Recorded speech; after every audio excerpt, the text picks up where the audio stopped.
The transport shuttle descended through layers of artificial atmosphere, and Ambassador Dren felt his disgust growing with every passing moment.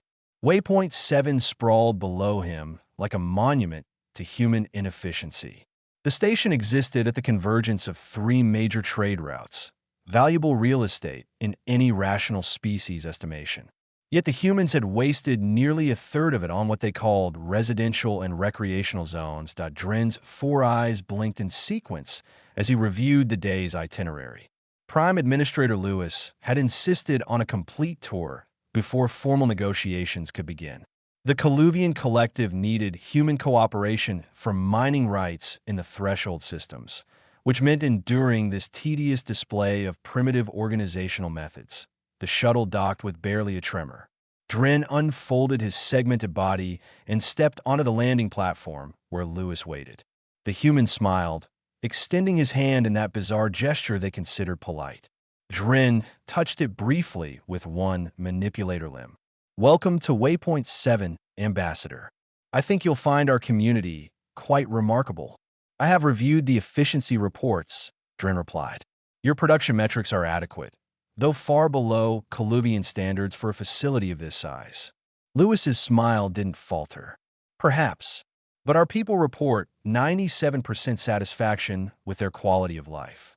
How do your citizens rate theirs?"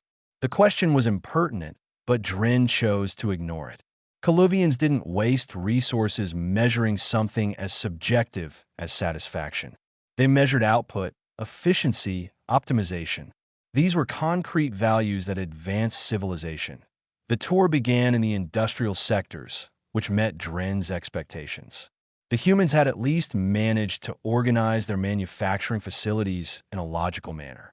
But as they moved into the commercial district, his irritation returned. Shops selling decorative items. Establishments dedicated to serving food in elaborate presentations when nutrient paste would suffice. Entire buildings devoted to displaying images and sculptures that served no practical function.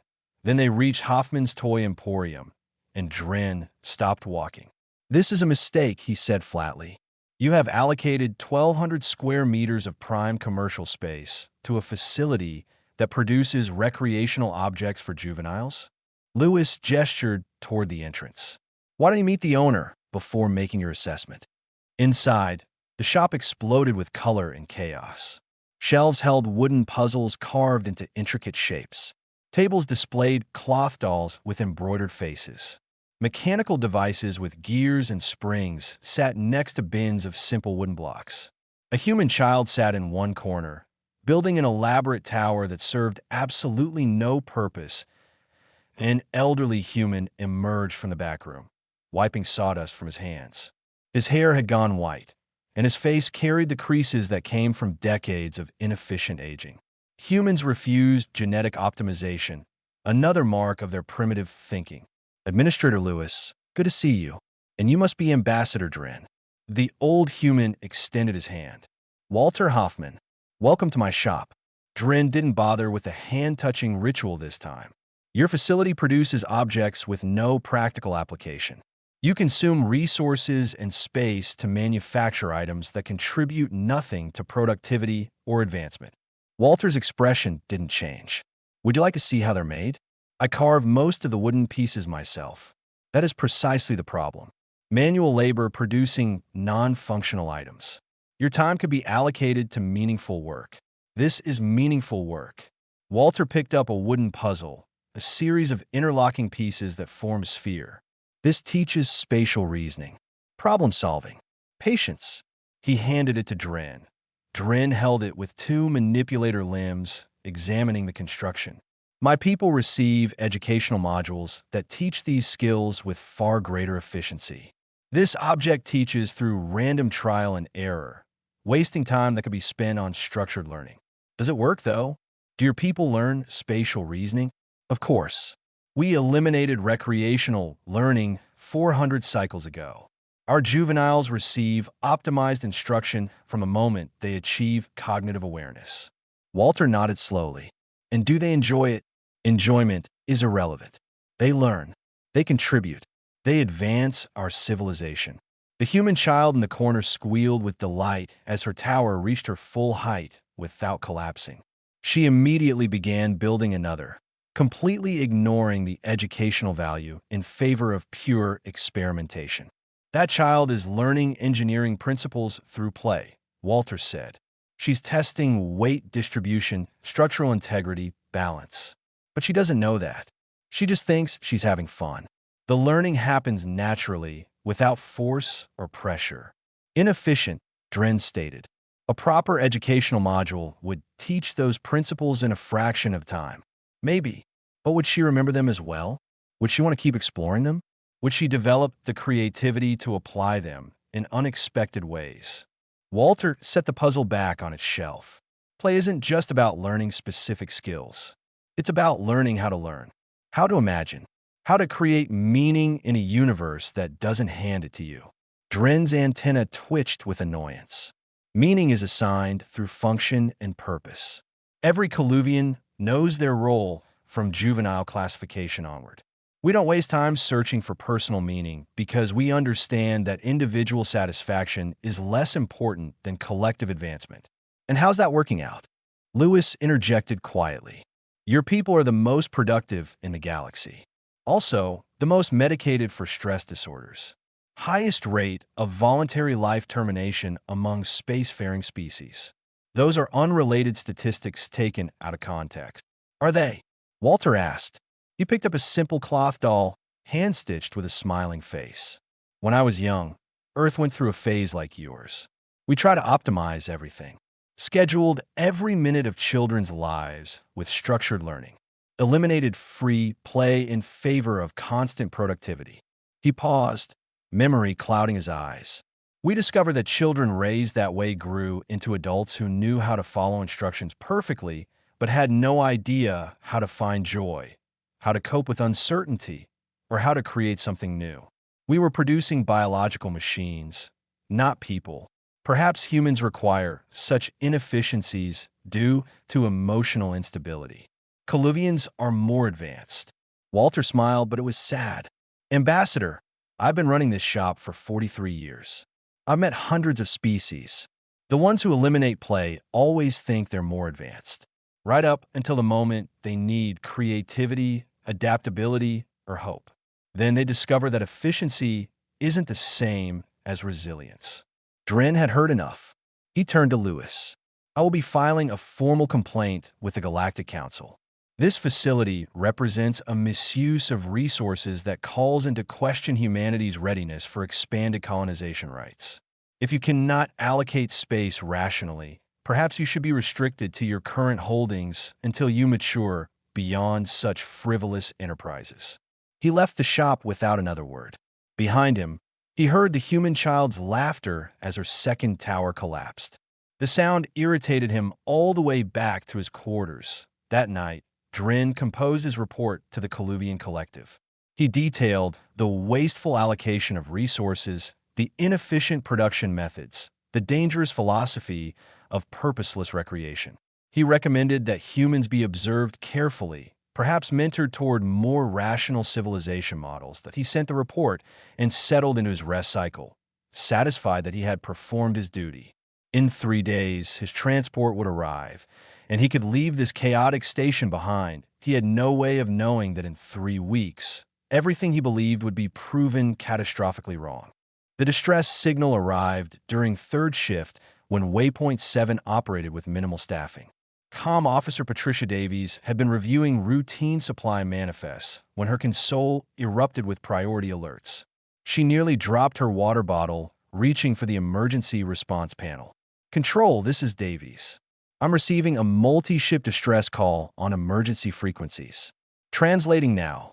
The message played through in fractured segments, the universal translator struggling with damaged transmission equipment and what sounded like multiple species trying to communicate simultaneously.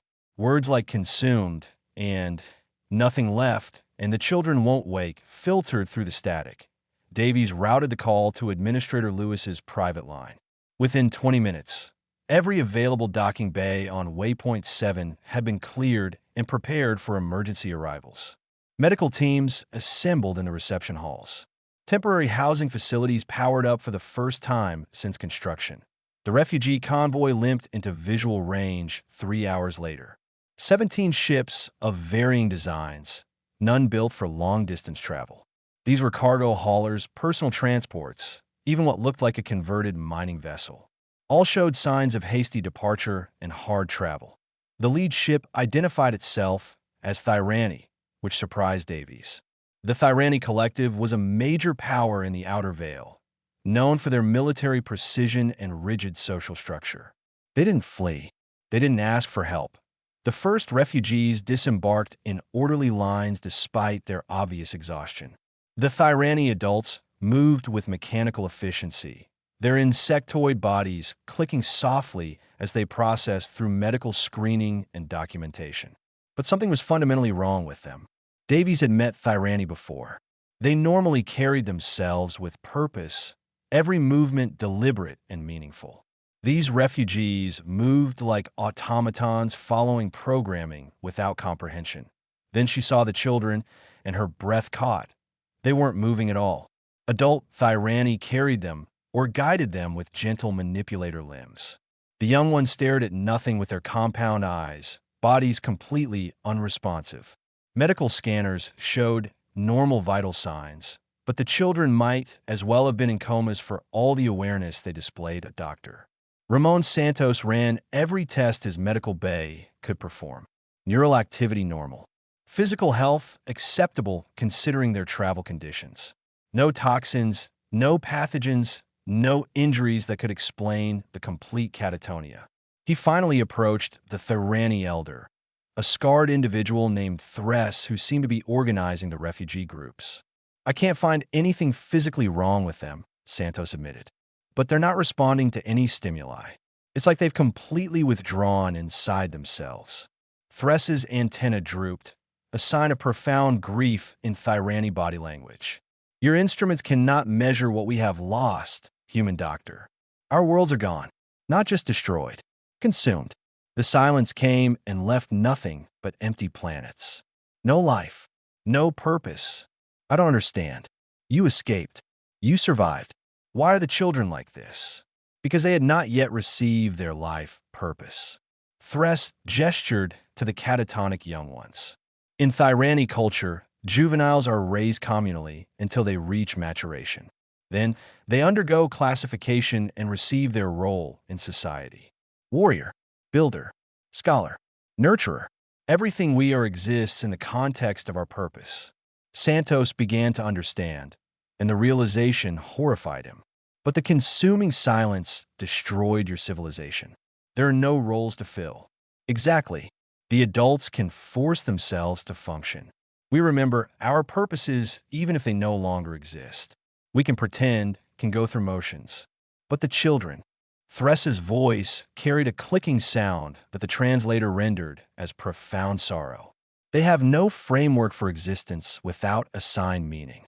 They cannot imagine purpose beyond what society provides. So they have simply stopped. Over the next few days, more refugee groups arrived. The Mordesh, whose entire culture centered on military honor codes that no longer had context. The Sileni, scholars whose accumulated knowledge had been rendered meaningless when their great libraries were consumed. The Colluvian merchant families who had defined themselves entirely through their economic functions. All of them showed the same pattern. Adults functioning on autopilot, barely holding themselves together. Children and young ones completely withdrawn, fading slowly despite perfect physical health. The station's counselors tried everything. Standard psychological intervention, grief therapy, trauma processing. Nothing worked. How could you counsel someone through the loss of existential meaning when they had never learned to create meaning for themselves? Waypoint 7's medical facilities became crowded with unresponsive children. Parents sat vigil beside them, trying to coax any kind of reaction. The adults could force themselves to eat, to sleep, to perform basic functions. But the young ones were simply slipping away. 3 had already died despite flawless medical care. Their bodies just gave up. Administrator Lewis called an emergency meeting of his senior staff. The conference room felt heavy with helplessness. "We're losing them," Santos reported. not to disease or injury. They're dying from hopelessness. Their brains are functioning, but without will to live, the body eventually follows. What about medications? Lewis asked. Something to stimulate brain activity or mood regulation? Already tried.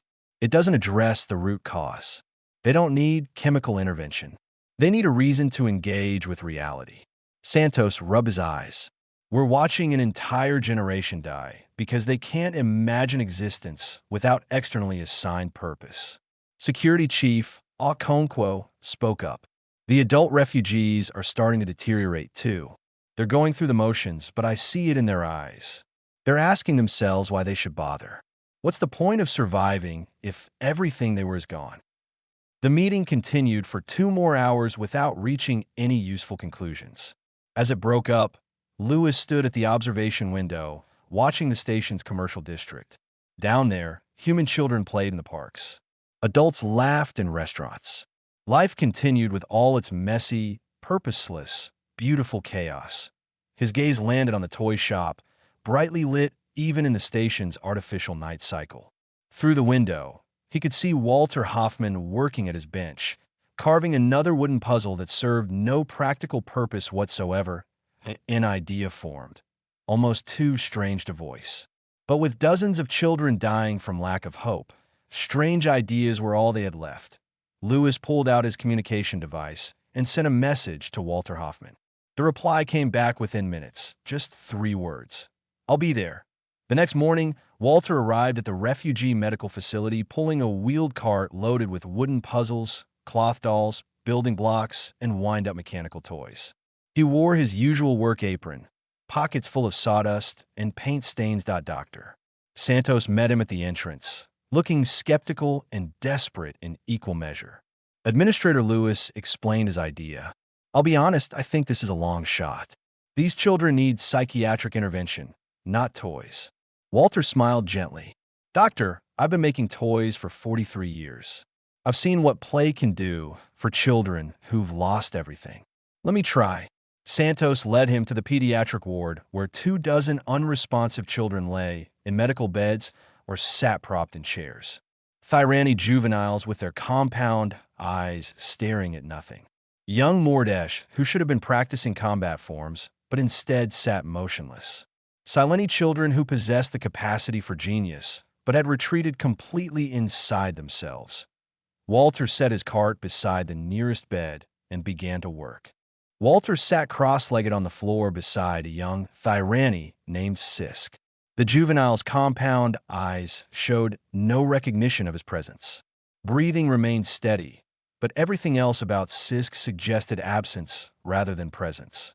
The medical monitors showed brain activity, but the person seemed to have vacated their own body.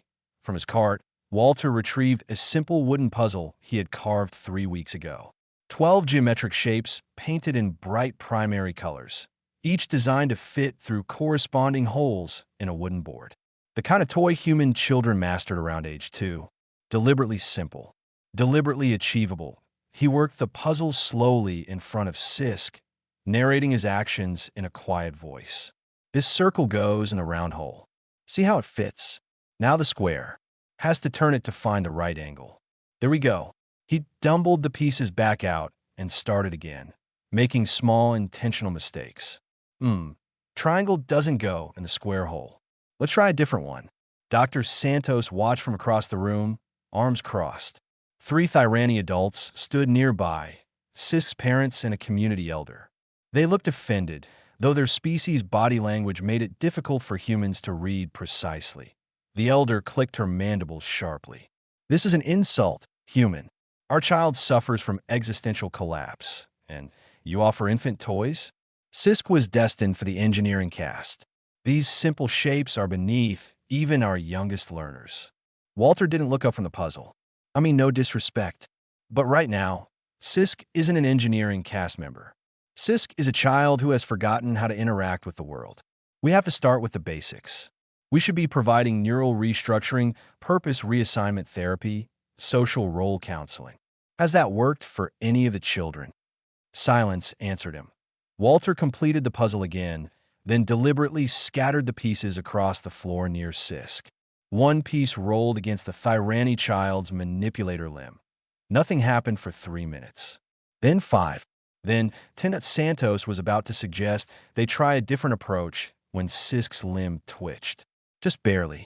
The involuntary movement of someone whose body responded to stimulus even when their mind had checked out. Walter remained motionless, barely breathing as Sisk's limb twitched again, this time more deliberately. One claw tip touched the wooden circle. Pulled back. Touched it again. The compound eyes didn't change focus, but something in the quality of Sisk's stillness shifted. Slowly, with movement that looked painful in its hesitancy, Sisk picked up the circle. Held it. The piece trembled in an unsteady grip. Walter slid the puzzle board closer, just within easy reach. Sisk held the circle above the board. For a long moment, nothing. Then the young Thyrani lowered the piece toward the square hole. It didn't fit. Sisk's antenna quivered. The piece withdrew, hovered over the triangular hole. Still didn't fit. Then, with a soft click of wood on wood, the circle slid into the round hole as Sisk's entire body rippled, a Thyrani expression Santos had only seen in medical journals. The translator would render it as surprise, but that seemed inadequate. It looked more like remembering how to feel anything at all. The young Thyrani reached for another piece. Walter let out the breath he'd been holding and slowly stood, leaving the puzzle with Sisk. He moved to the next bed where a Mordesh child named Gret sat unresponsive. For the Mordesh, he selected a different toy. Simple wooden blocks, each one a perfect cube that could stack or line up in infinite arrangements that he built a tower. Let it fall. Built it differently. Knocked it over deliberately, then left 3 blocks near Gret's hand. The pattern repeated through the day. Cloth dolls for the Sileni children, their soft features and movable limbs allowing for infinite small scenarios. Wind-up toys for the Coluvian juveniles, mechanical objects that move in unpredictable ways when released. Each toy carefully chosen for the species, the individual, the specific kind of emptiness Walter saw in their eyes. Not all of them responded. But by evening, 5 children had engaged with the toys. 5 out of 24. Small movements. Tentative interaction. Nothing that would qualify as recovery. But after weeks of complete catatonia, any response felt like a miracle. Santos pulled Walter aside as the elderly human was packing his cart. I don't understand what just happened. Those toys shouldn't have worked. They're too simple. They teach nothing that these children haven't already mastered. That's exactly why they work, Walter said, carefully wrapping a cloth doll. These children shut down because everything they knew required purpose and context. They were raised to believe that every action must serve a function, must fit into a larger social structure. When that structure disappeared, they had no framework for existence. And the toys provide a new framework. No. The toys provide permission to exist without a framework. Walter selected a set of colored blocks from his cart. When Sisk solved that puzzle, there was no purpose to it. No social benefit. No assigned role being fulfilled. Just a problem with a solution, chosen freely, completed for no reason except that the problem existed. That's what play teaches. That you can do things just because you want to. That existence doesn't require justification. Santos looked back at Sisk, who had completed the puzzle 7 times and was now trying to stack the pieces in different patterns, completely ignoring their intended use. But that's such a small thing. How does that counteract losing everything? It doesn't counteract it. It provides an alternative to it. Walter's voice grew quiet. These species, they're so far advanced in technology and efficiency that they forgot the most basic survival skill. They forgot how to create meaning instead of receiving it. Humans learned that lesson the hard way on Earth. We came from a world that tried to kill us constantly and gave us no purpose whatsoever. We had to invent our own reasons for existing. Play was how we taught our children that skill. Over the next week, Walter returned every day. He brought more toys, enlisted other humans to help, began training the station staff in basic play therapy techniques. The results came slowly but steadily. Children began responding to simple activities. They built structures that served no purpose. They solved puzzles that taught nothing practical. They held dolls and made up stories about them. Sis progressed from puzzles to building blocks and started creating elaborate structures, then deliberately knocking them down just to rebuild them differently. When Santos asked why through the translator, Sisk's antenna waved in a pattern that meant confusion at the question itself. "Because I want to," came a translated response. 3 words that suggested a fundamental shift in thinking. The Thyrani elder who had initially protested approached Walter in the medical bay. Her body language showed uncertainty, a rare display for her species. "I do not understand what you are doing, but it is working." Sisk speaks now, eats, asks questions. Still no purpose, no role, no function. But alive. She paused. How long must this continue? When do we begin proper rehabilitation and purpose reassignment? Walter set down the toy he was repairing. Maybe that's the wrong question. Maybe instead of asking when they'll get their purpose back, you should ask if they need an assigned purpose at all. But without purpose, there is only chaos, only meaninglessness, or freedom. Depends on how you look at it. The elder made a clicking sound of distress. "This is not our way. Your way led to children dying from hopelessness. Maybe it's time for a new way." Word of the improvement spread through the refugee populations. Parents who had watched their children fade began requesting access to the toy therapy sessions. More volunteers joined Walter's efforts. The station's fabrication facilities started producing simple toys based on his designs, and in his quarters, Ambassador Dren heard about all of it. He had delayed his departure to observe the refugee crisis, filing reports on the humanitarian response. Now he found himself drawn to the medical facility, watching through observation windows as children who should have died instead played with wooden blocks and cloth dolls. Everything he believed about efficiency and purpose suggested this shouldn't work. Yet the evidence was undeniable. The children were recovering, not because of advanced medicine or psychological intervention, but because of purposeless play. It disturbed him more than he wanted to admit. News traveled fast in refugee communities. Within 2 weeks, representatives from other displaced groups began arriving at Waypoint 7's medical facility, asking about the human therapy methods that were saving Thyrani children. They brought their own unresponsive young ones, their own stories of the consuming silence. The pattern was always the same. Advanced civilizations built on rigid purpose and assigned roles. Populations that had optimized away spontaneity, creativity, and purposeless activity. When the silence stripped away their worlds and social structures, they collapsed psychologically because they had never learned to exist without external meaning. Dr. Santos found himself giving the same explanation to delegation after delegation. The Mordesh Military Council, the Sileni Academic Assembly, the Coluvian Efficiency Committee. All of them struggled to understand how toys could address existential trauma, that Walter's small shop became the unlikely center of a therapeutic revolution. He trained volunteers from the refugee populations themselves, teaching them to see play not as frivolous waste, but as essential psychological infrastructure. The station's fabrication facilities ran constant production of simple toys, each designed to provide problems without predetermined solutions. The Mordesh received building materials that could become weapons, fortifications, or peaceful structures, depending entirely on the builder's choice.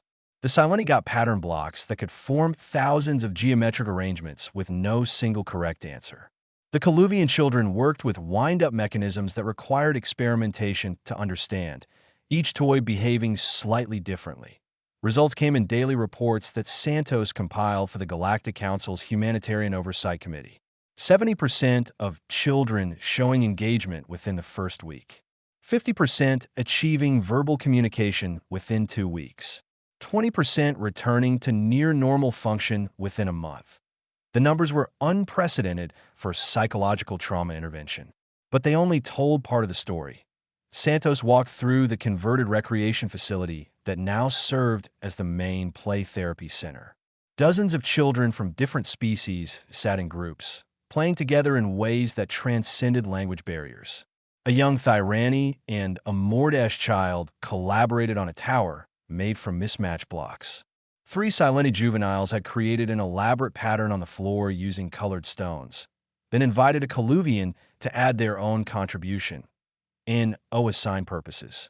No roles, just children being children, creating meaning through interaction and imagination. Ambassador Dren watched from the observation deck above the play center. He had delayed his departure twice now, officially claiming he needed to document the refugee crisis for the Coluvian Collective. Unofficially, he couldn't bring himself to leave while his fundamental understanding of civilization was being challenged. Administrator Lewis joined him at the railing. Your transport is ready whenever you want to leave. I am aware. Dren's four eyes tracked a group of Coluvian children who were racing wind-up toys across the floor, laughing when the mechanical creatures collided and spun in unexpected directions. This should not work. By every measure of efficient psychology, this approach is nonsense. Yet the results are undeniable. Sometimes the efficient solution isn't the effective one.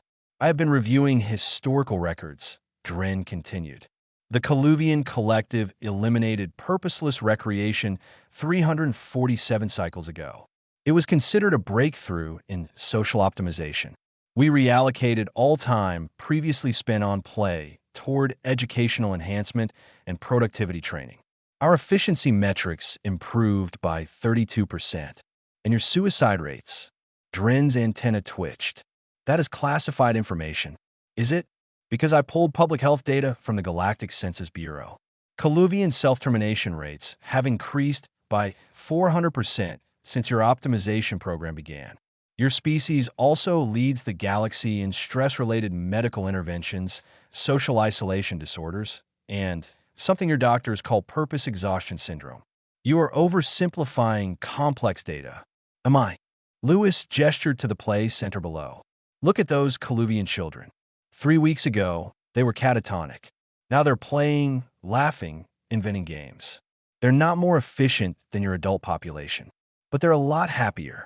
Dren wanted to argue, but his scientific training wouldn't allow him to dismiss evidence just because it contradicted his beliefs. He had spent the past 2 weeks documenting the therapy sessions, interviewing refugee children and their parents, analyzing the psychological profiles of those who responded to play therapy versus those who didn't. The data told an uncomfortable story. Species that retained some form of purposeless recreation in their culture showed significantly lower rates of existential collapse when faced with the silence. Species that had optimized away play suffered near-total psychological breakdown. The correlation was strong enough that Dren had checked his methodology 3 times looking for errors that he found none. The conclusion was unavoidable. Efficiency had made his people fragile. I need to speak with Hoffman. Dren said abruptly. He found the elderly human in his workshop behind the toy shop, surrounded by half-finished wooden puzzles and mechanical components. Walter looked up from a carving he was working on and smiled. Ambassador, I was wondering when you'd visit. I have questions about your methods. I figured you might. Come in, have a seat. Walter gestured to a stool near his workbench. Dren settled his segmented body onto the furniture, which creaked but held. I have reviewed 347 cases of children responding to your therapy. I have also reviewed the cultural histories of every species affected by the consuming silence. I am finding patterns that disturb me, such as every species that suffered complete psychological collapse shares common cultural elements. Rigid social hierarchies, assigned life purposes, elimination of unstructured activity, optimization of all behavior toward productive outcomes. Dren's voice carried the click that indicated distress in Coluvian communication. These are the elements my people consider marks of advanced civilization. Walter set down his carving. And you're wondering if maybe they're not. I am wondering if we optimized ourselves into fragility. We became so efficient at assigning meaning that we forgot how to create it. When the silence took away the assigned meanings, we had nothing left. That's a hard thing to realize about your own culture. The Coluvian Collective prides itself on rational analysis. I cannot ignore data simply because it challenges my assumptions. Dren picked up a wooden puzzle from Walter's bench, turning it over in his manipulator limbs. But I do not understand the mechanism. How do these simple objects teach psychological resilience? Walter considered his answer carefully. They don't teach resilience directly. They teach something more fundamental. They teach that you can make choices that don't need justification, that you can solve problems just because the problems exist, that you can create things that serve no purpose except that you wanted to create them. Play is practice for autonomous existence.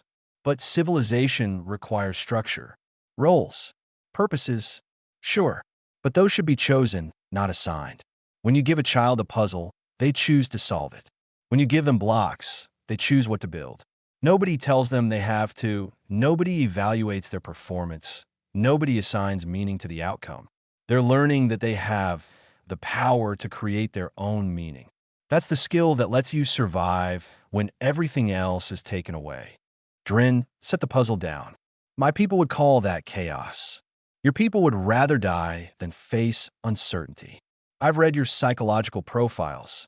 Purpose exhaustion syndrome means Coluvians who lose their assigned roles often choose self-termination rather than create new meaning for themselves. You've optimized your species into a corner where assigned purpose is the only thing keeping you alive. And you believe play prevents this. I believe play teaches the mental flexibility that lets you survive it. Humans came from a brutal world. No assigned purposes, no cosmic meaning, just survival and whatever meaning we could create for ourselves. We had to teach our children early that they were responsible for finding their own reasons to live. Play was how we did that. Drin stood and walked to the workshop window overlooking the play center. Dozens of refugee children engaged in activities that served no productive purpose. Building towers just to knock them down. Creating patterns with no ultimate goal. Playing pretend with cloth dolls, and they were healing. Getting stronger. Preparing to rebuild their civilizations not by recreating what was lost, but by creating something new. The Galactic Council is convening an emergency session, Drin said quietly. They want formal recommendations on refugee management and psychological intervention. I am scheduled to present the Coluvian Collective's position. What will you tell them? Drin's antenna waved in the pattern that meant he had made a difficult decision. The truth, that our definition of advancement may have been backward, that we optimize for the wrong outcomes, that humanity, in all its supposed inefficiency, may have preserved something we foolishly discarded. Walter smiled. That's going to make you unpopular back home. Probably. But I'm a scientist before I'm a patriot. The data is clear. He turned from the window. I want full access to your therapy protocols. Complete documentation of your methods. I intend to recommend that every refugee settlement incorporate play centers and that the council fund research into reintroducing recreational activity into optimized cultures. You'll have it all. But Ambassador, this isn't just about refugees. If the consuming silence continues spreading, if it reaches Coluvian space, then my people will face the same collapse as the Thyrani and Mordesh, unless we relearn what we forgot. Dren made a sound that the translator struggled with before rendering as grim determination. We must change before we are forced to. That is the only rational response to this evidence. Share the Galactic Council chamber floated in neutral space, a massive station built by 17 founding species to represent shared governance among the stars. Dren had been here dozens of times for trade negotiations and diplomatic forums. He had never been nervous before. Today, his manipulator limbs trembled slightly as he reviewed his presentation one final time. The refugee crisis had become the Council's primary concern. 462 worlds have been consumed by the silence in the past 6 months. Millions displacés. Entire civilizations reduced to scattered survivors who couldn't function without their lost social structures. Every major species had populations suffering psychological collapse. Drin's presentation was scheduled for the afternoon session. The morning sessions had focused on practical concerns like resource allocation, settlement establishment, and defense strategies against the silence. All important topics, all avoiding the fundamental question of how to help refugees who were dying from hopelessness despite having food, shelter, and medical care. He left the preparation chamber early and made his way through the station's commercial sector. He needed to see one more thing before his presentation. The human delegation had set up a demonstration area in one of the public observation decks. Walter Hoffman was there with 3 volunteers, showing council representatives and journalists how the play therapy protocols worked. A dozen refugee children of various species engaged with toys while their parents watched with expressions ranging from hopeful to skeptical. Dren observed a young Coluvian named Prin working with colored building blocks. She had lost her entire family when the silence consumed their homeworld. By Coluvian protocols, she should have been assigned to a new family unit immediately and given a provisional role until she reached classification age. Instead, she sat cross-legged on the floor, building an elaborate structure that served absolutely no practical purpose. Towers connected by bridges, arches framing empty spaces, colors arranged in patterns that pleased her eye. Walter noticed Dren watching and approached quietly. She's been working on that for 2 hours. Started over 3 times when she didn't like how it looked. What is the purpose of a structure? You'd have to ask her. Dren moved closer. Prin's antenna waved in acknowledgement of his presence, but she didn't stop working. Her manipulator limbs placed each block with careful consideration, sometimes removing ones already placed to try different arrangements. Juvenile Prin, Dren spoke in formal Coluvian. I am Ambassador Dren of the collective. May I inquire about your construction? Prin's antenna flicked in the pattern that meant casual acknowledgement. It is nothing, just blocks, but you have devoted significant time to arranging them. There must be intended function. No function. I just like how it looks.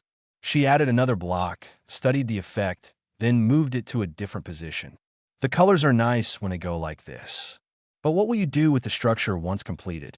Prin's antenna waved in confusion. Nothing. When I am done, I will take it apart and build something else. You will destroy your work. It is not work. It is play. She glanced up at him with her 4 eyes. Did you never play, Ambassador? The question struck him harder than it should have. Coluvian culture does not include recreational activity. We eliminated such inefficiencies generations ago. That sounds sad. It is efficient. But does it make you happy? Dren found himself unable to answer. Happiness was not a metric his culture measured. Satisfaction came from fulfilling assigned purpose, from contributing to collective advancement. Personal emotional states were considered irrelevant to social optimization. Yet Prin had asked a simple question that exposed something fundamental. He was not happy. He could not remember the last time any Coluvian he knew expressed happiness. Satisfaction with completed work, yes. Pride and efficiency achievements, certainly. But actual happiness, the kind he saw in Prin's eyes as she built her purposeless structure that had been optimized away long ago. May I ask you something else, Prin? Yes. You have lost your family, your world. Everything you knew is gone. Yet you are here, building with blocks, speaking of what you like. How do you continue when everything has been taken from you? Prin's antenna waved thoughtfully. At first, I could not. I just stopped. Everything inside me stopped. But then Mr. Walter gave me the blocks and showed me I could still make choices. Little choices. Which color to pick, where to place it, whether I liked the result. She added another piece to her structure. The big purposes are gone. Family role, future assignment, social contribution. All gone. But I learned I can make small purposes. I can decide to build something because I want to. That is enough for now. And when you are older, when you need more than small purposes, then I will find them. Or make them. Mr. Walter says that humans create their own purposes all the time. I can learn to do that too. Dren watched her work for a few more minutes, then thanked her and returned to the council chamber. The afternoon session was beginning that he took his place at the speaker's platform, looking out at the assembled representatives. 73 species present, either in person or via holographic link. All of them dealing with refugee populations. All of them searching for solutions. The council moderator, a Varesh diplomat named Hollis, activated Dren's presentation time. Ambassador Dren of the Coluvian Collective will now present his analysis of psychological intervention strategies for displaced populations. Dren's prepared presentation appeared on his console. Formal language praising Coluvian efficiency models. recommendations for structured rehabilitation programs, emphasis on rapid purpose reassignment and social reintegration. Everything his people expected him to say. He looked at the file for a long moment, then closed it. Honored council members, I must begin with a confession. I came here prepared to present the Colluvian Collective's official position on refugee management. That position emphasizes efficiency, structure, and rapid reintegration into productive roles. It is the position I was instructed to present. He paused, feeling the weight of what came next. It is also completely wrong. Murmurs rippled through the chamber. The Colluvian delegation looked shocked. Dren continued before he could lose his nerve. I have spent the past 6 weeks on Waypoint 7 studying the human approach to psychological trauma intervention. I went there expecting to document their inefficiency and recommend more rational approaches. Instead, I discovered that we, the supposedly advanced species, have been catastrophically wrong about fundamental aspects of psychological health. He pulled up his research data, displaying it across the chamber's holographic arrays. Charts showing recovery rates, interviews with refugee children, comparative analysis of cultures that retained recreational activity versus those that eliminated it. The species suffering the worst psychological collapse from the consuming silence share common cultural elements. We eliminated unstructured play. We assigned all meaning externally. We optimized efficiency at the expense of psychological flexibility. When the silence stripped away our structures, our populations collapsed because they never learned to create meaning autonomously. The Mordesh military representative interrupted. Ambassador, are you seriously suggesting that children's toys are the solution to existential trauma? I am suggesting that the ability to engage in purposeless activity is fundamental to psychological resilience. Play teaches autonomous decision-making, creative problem-solving, and the capacity to find meaning without external assignment. Species that retain these elements show 70% better recovery rates than those who eliminated them. He showed video footage of the play therapy centers. Children building, creating, inventing, imagining. No assigned purposes. No optimization metrics. Just free engagement with problems that had multiple solutions or no solutions at all. Humanity stumbled onto this solution not through advanced psychology, but through necessity. Their homeworld forced them to create their own meaning in an indifferent universe. They taught their children through play that existence does not require justification, that meaning can be chosen rather than assigned. This skill, which we dismissed as primitive inefficiency, turns out to be essential for surviving profound loss. The council chamber erupted in debate. Some representatives saw the evidence and agreed immediately. Others rejected it as impossible or insulting to their cultural achievements. The Sileni academic delegation argued that intellectual rigor was incompatible with unstructured play. The Mordesh insisted that military discipline required assigned purposes. Dren let them argue, then raised his manipulator limbs for silence. I understand the resistance to this conclusion. I share it initially, but I ask you to consider the evidence objectively. Our current approaches are failing. Children are dying from hopelessness despite perfect medical care.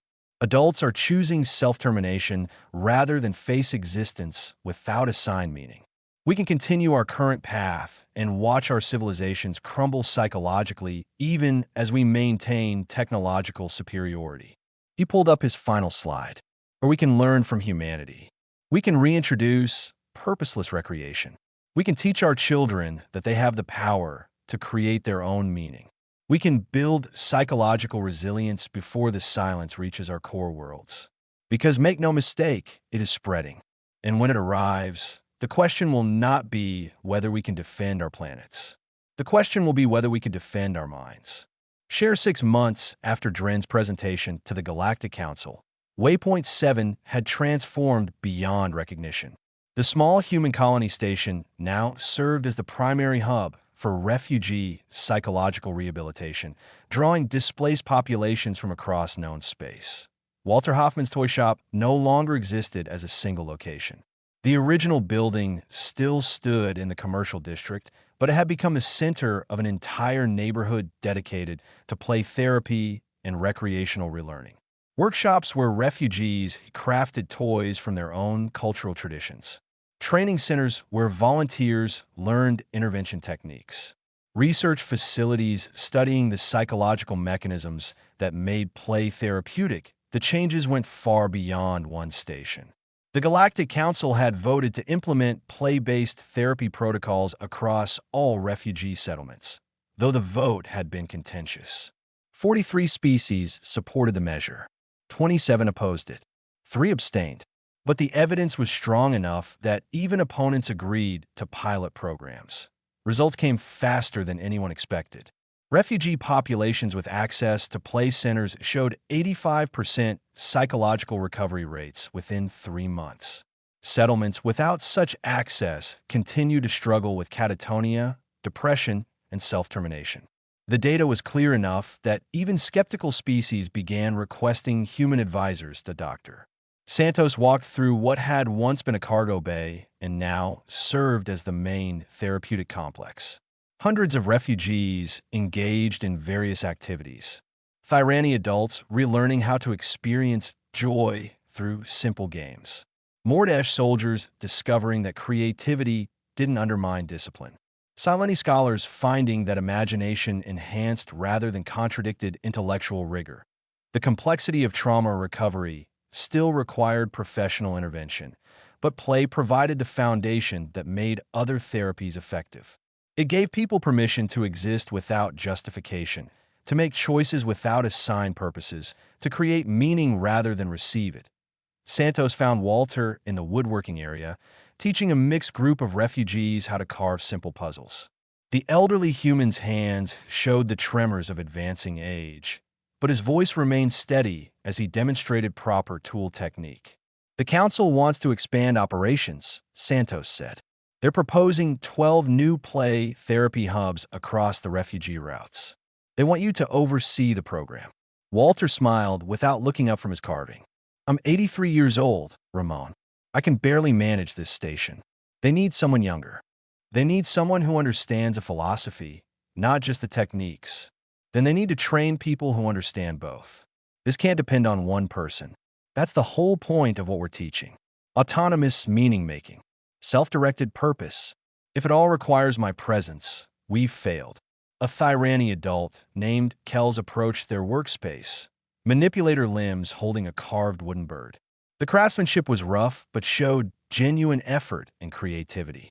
Kells had been one of the first adult refugees to engage with therapy, initially doing it only to set an example for the children.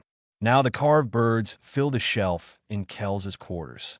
Mr. Walter, I have completed another. It is not perfect. It's not supposed to be perfect. Do you like it?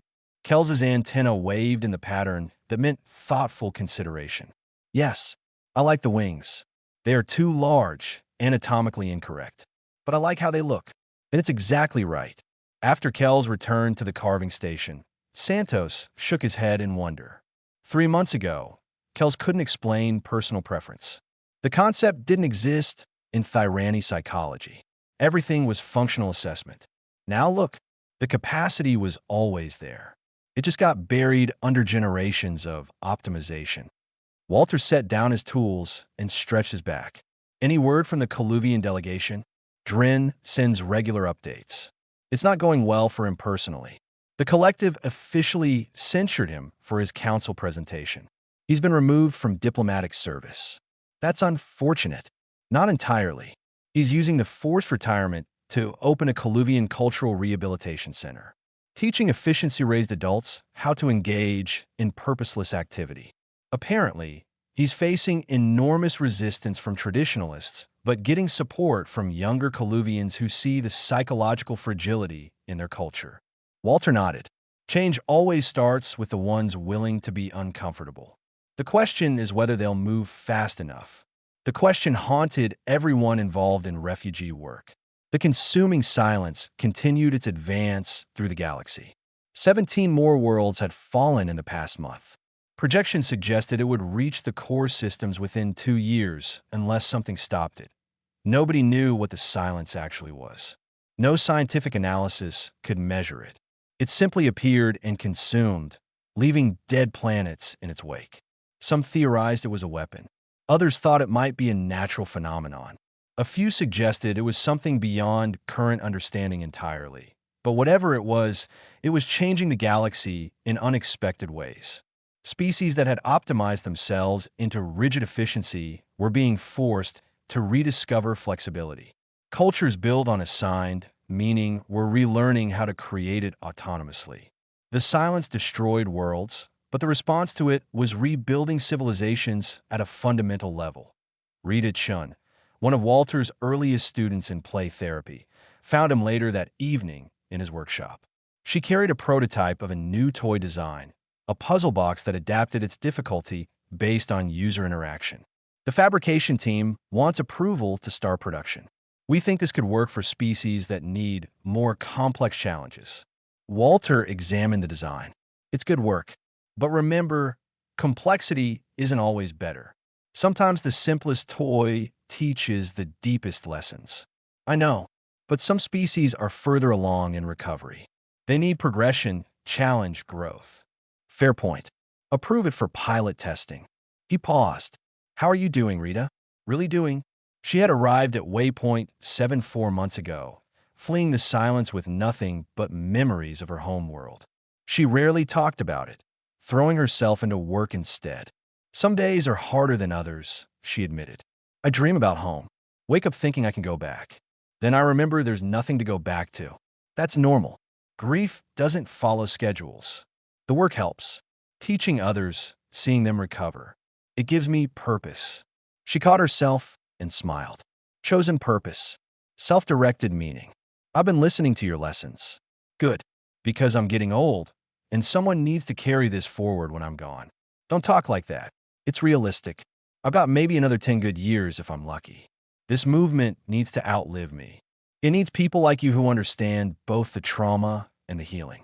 Rita set down the prototype and looked out the workshop window at the play therapy centers below. Hundreds of refugees engaged in activities that most advanced civilizations had considered wasteful. Building, creating, imagining, finding reasons to continue when everything else had been taken away. Do you think we're winning? She asked quietly. The silence keeps spreading. More people displaced every day. Sometimes it feels like we're just putting bandages on a wound that won't stop bleeding. Walter considered his answer carefully. We're not stopping the silence. We can't fight something we don't understand, but we're doing something maybe more important. We're teaching people that they can survive it. That losing everything doesn't mean losing themselves. That meaning isn't something given to you by society or circumstances. It's something you create. He picked up a simple wooden puzzle from his workbench, one of the first designs he ever made. When I started this shop 43 years ago, I just wanted to teach kids problem solving through play. I never imagined it would become a survival strategy for displaced civilizations. But maybe that's the lesson. Purpose finds you when you're busy doing something you care about. You don't have to know the grand plan. You just have to keep building, keep creating, keep choosing to engage with existence. Below them, a group of refugee children from a dozen different species collaborated on an elaborate structure made from mixed building materials. They communicated through gesture and shared enthusiasm, creating something that served no purpose except that they wanted to create it together. Whatever the consuming silence was, wherever it came from, it had revealed a fundamental truth about the galaxy's civilizations. They had optimized themselves into fragility. They had forgotten how to be resilient. They had traded psychological flexibility for efficiency and nearly destroyed themselves in the process. Humanity, with all its inefficiency and purposeless recreation, had preserved the key to survival, not through superior technology or military might, but through the simple understanding that meaning must be created, not assigned. That existence doesn't require justification. That play isn't frivolous waste, but essential psychological infrastructure. Ambassador Dren, now simply Dren the cultural reformer, sent a message that evening. His rehabilitation center had achieved its first major success. A Coluvian adult who had suffered complete purpose exhaustion had rediscovered the ability to make autonomous choices. Small ones at first. Which activity to engage with. What color blocks to use. whether they enjoyed the process. The message ended with a simple statement that Walter knew had cost Dren enormous personal struggle to write. I was wrong about efficiency. I was wrong about purpose. I was wrong about humanity. And I am grateful for the correction because it may save my species. Walter read the message twice, then filed it with the hundreds of others from refugees, diplomats, and cultural reformers across the galaxy. Evidence that change was possible, that species could relearn what they had forgotten, that the toy shop everyone mocked had become the foundation for rebuilding galactic hope. He returned to his workbench and picked up his carving tools. There were always more toys to make, more volunteers to train, more children who needed to remember that they could create their own meaning in a universe that didn't provide it. The consuming silence would continue its advance. The galaxy would continue to change. But wherever refugees gathered, wherever displaced populations struggled with hopelessness, there would be place centers teaching the oldest human wisdom. Sometimes survival depends on doing something completely impractical. Sometimes the most meaningful work has no assigned purpose. And sometimes the shop everyone ridicules is the one that saves everything. Share.